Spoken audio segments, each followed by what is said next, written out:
Hello. A while ago I did some videos on electromagnetic pendulum systems. First using a contact to move the or to power the pendulum, and then using an induction pickup to trigger the power to the pendulum drive magnet. What I didn't know then was the very first electric watches in mass production use those two identical systems or the same concepts.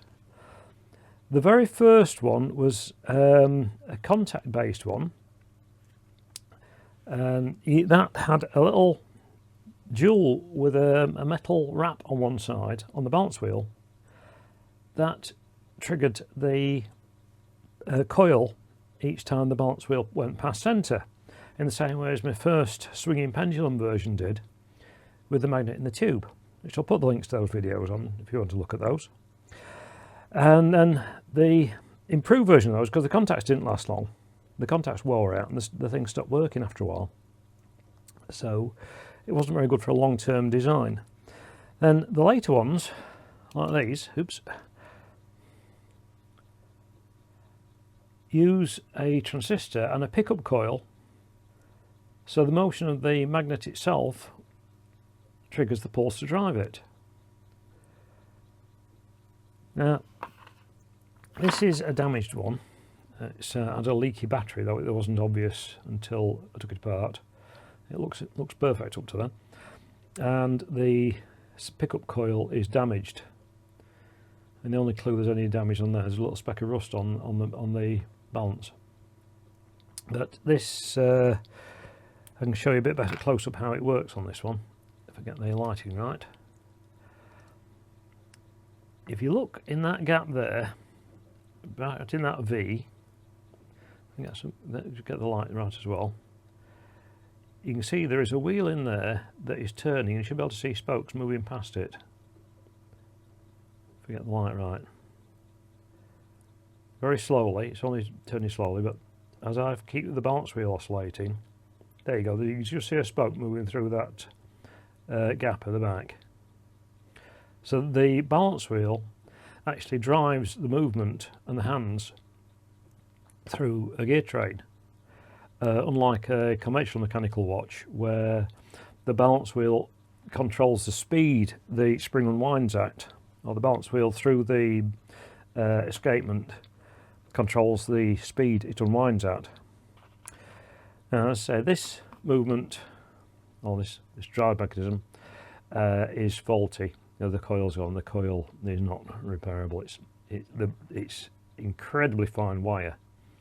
The two coils should be 2.4K for the thicker one at the bottom and about 1.5K for the one at the top. Other than those two, there's only 4 components in the battery. There's a bias resistor, that's 3.3 meg, 2 capacitors, that's about 6.2 nanofarad, and then that measures about 2.2 microfarads, and a transistor, which in this one is a surface mount one. This is SN9057. The predecessor, the 9054, was functionally more or less the same, but had a discrete transistor rather than the surface mount transistor, even though it's not surface mounted, it's just used for size. This is a parts movement I got off eBay to replace that one in the watch it was in, which is